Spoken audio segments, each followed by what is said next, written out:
In this video, we will learn the use of Revolve Surface. Revolve surfaces can be used to create objects like, let's say, a water bottle, which are symmetric in nature.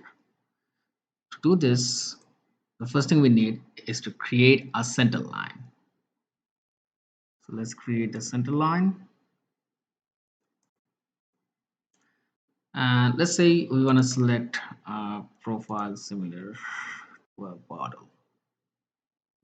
Let's say it is something like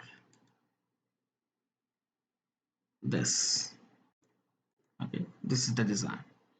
So we go into the surface, select the revolve surface option.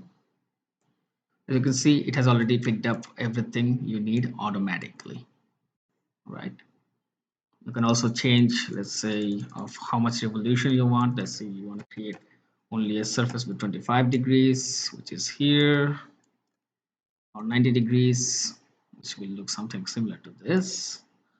And once you have selected this, you can just click OK. Or you have other options similar to what we had on extrude surfaces. If we know vertex till which it will go, or say a mid plane, oops, my bad, where we will have the sketch as the middle and the surface will be extended or revolved in the both sides of it. You can select those, and once done, you can click OK, and it should be fine.